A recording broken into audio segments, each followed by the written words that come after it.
This video is specifically meant to be helpful to aspiring media composers towards the beginning of their journey, but truthfully, I feel that there's a lot of stuff that mid-level composers may benefit from as well. Whether you're a musician or a music producer that has been trying to break into the field, or you just graduated from film school or music school, I'm making this video to share a collection of insights gathered from my own mistakes and also things I've noticed either from my assistants or just colleagues in general.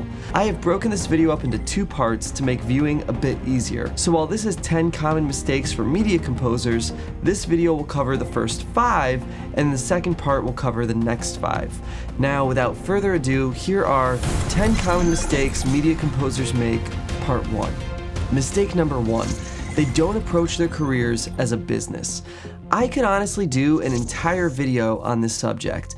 As a music composer, you're an artist, and you should be seen and represent yourself as such, in my opinion. But behind the scenes, it's important to set yourself up as a business. When I went to work on a large team for a top Hollywood composer, I was shocked to discover that I was the only member of the team who was there as a private contractor. All of the other members were employees. Here are 3 reasons I believe music artists need to understand the basic fundamentals of setting up a business.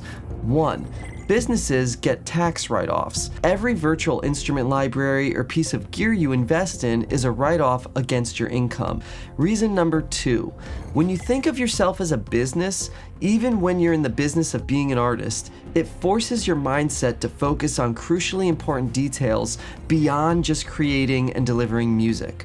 For example, you think about marketing, you think about the experience your clients have when they're working with you, and you consider other revenue streams you may be able to tap into with your skills. Reason number 3 is that lastly, employers prefer good employees to stay right where they are, or they want them to grow at a rate that is most comfortable for them. Understanding that even though you're an artist, you're still a business, it can inspire you to move on from a stagnant situation and not fall into the trap of letting someone else cap your potential for their own benefit. Mistake number 2 that composers make is their DAW isn't routed efficiently. Film and television scoring, in my experience, is very time consuming, and the deadlines can be rather intense.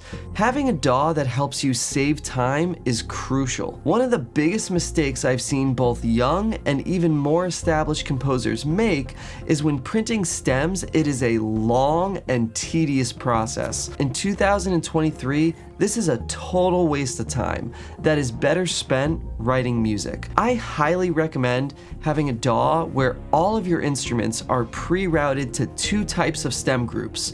The first I call detailed stems.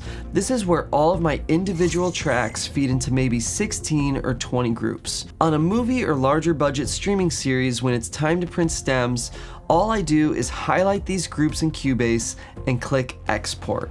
It takes about 5 seconds. For a project like a cable series, I found that the mix stage prefers to have fewer stems, so I have my detailed stems then routed to what I call concentrated stems. These boil everything down to between 10 and 12 tracks. So for example, if in my detailed stems, I had 1 stem group for high percussion and 1 stem group for low percussion, in my concentrated stems, I just have a single group that they both feed into, simply called percussion. Without a template like this, I would personally never be able to meet certain deadlines or write music on multiple projects at the same time. Mistake number 3, they spend too much or too little on virtual instruments and plugins. This is all about finding a balance. Remember how in mistake number 1 I said that you're a business? Well, I know composers that want to write additional music for other more well-established composers, but they expect them to purchase the libraries they may not have in order to unify the sound between their rig and their potential client's rig.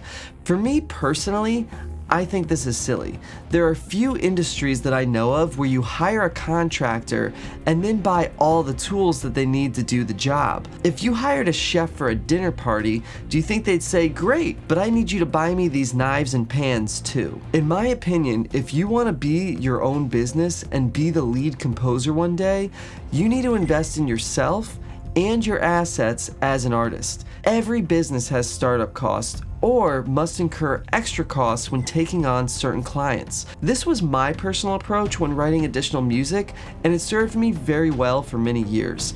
I found my investment in VIs has paid for itself probably 50 times over in the form of consistent work, royalties, and the experience gained by working with those who know more than me. On the other hand, I see young composers who have to pitch for something, or they have a job, and they sometimes think, if I just had this one extra library, I'd be able to make this cue better. Or even worse, they say, I would be better as a composer. Having a million instruments in no way makes you a better composer. However, having the right tools to meet your creative needs and your clients' needs is important. So it's about finding a balance that works for you. My suggestion is to consistently add to your sound arsenal as needed, but don't necessarily try to fill a creative void by spending money. I've done this myself, and I haven't found it to ever work. I didn't need the new virtual instrument, I just needed to get better at using what I already had or needed to clear my head. Mistake number 4. They think like a musician instead of a filmmaker. This one comes from an experience I had with someone who's a good friend. I'll just call them Carl. Carl is an insanely educated and talented, classically trained musician who has a really sophisticated understanding of music theory. We were both working on cues for a fun blockbuster film as support for another composer. Carl's scene kept getting rejected, and he was getting really upset. The notes were that the cue didn't seem to fit the project and it needed to be simpler. And so he kept working his ass off on this cue, but it wasn't getting through the gatekeepers. So when discussing the situation, I said, your music is great, but look at the project we're doing. Who is the audience? Is it meant for people looking for an intellectual musical experience? Or maybe is it a film for teenagers, young adults, and comic book lovers looking for a fun adventure? It was obviously the latter, so I suggested to Carl that the film was not a vehicle for his music. I suggested that making the harmonies more accessible and the arrangement more simple might be a better fit for this particular project. It turns out that it was. After he made these sort of changes, the cue got approved. Carl was thinking like a musician, trying to make the music front and center every second, showcasing his skill wherever he could. But the film didn't need or want that. The point is, it's not about your music.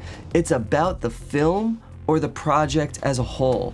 And this all ties into mistake number 5. They think writing great music is all it takes. Being a film composer involves writing music and hopefully amazing and memorable music. But it also involves sculpting music to picture, knowing how to work with the intention of a scene, knowing how to utilize technology to keep up with the picture that's constantly changing, knowing how to communicate ideas just by reading a script or hearing a brief. Most importantly though, it's about being able to take your ego out of the equation so that you don't feel like a single sustained note held over a moment isn't musical enough. Less can be so much more, and simple is sometimes really hard to accomplish. My point here is if you went to music school for 4+ years, now you need to go to school by working with picture and with other people who are not necessarily focused on your music, but instead care about communicating a story using a million different ingredients, one of which happens to be your music. Like I said, this is just part 1 of my 10 mistakes composers make. I hope you'll check out the next video when it comes out for the final 5 pieces of advice. To be the first to know when that video is released, you can sign up for my mailing list at modernmediacomposer.com. If you find this sort of information to be valuable, I'd really appreciate you giving this video a like and subscribing to my channel as well. Doing so helps me to produce free content just like this. As I mentioned, stay tuned for part 2 of this video. I really appreciate you taking the time to check it out, and as always, I hope this was helpful.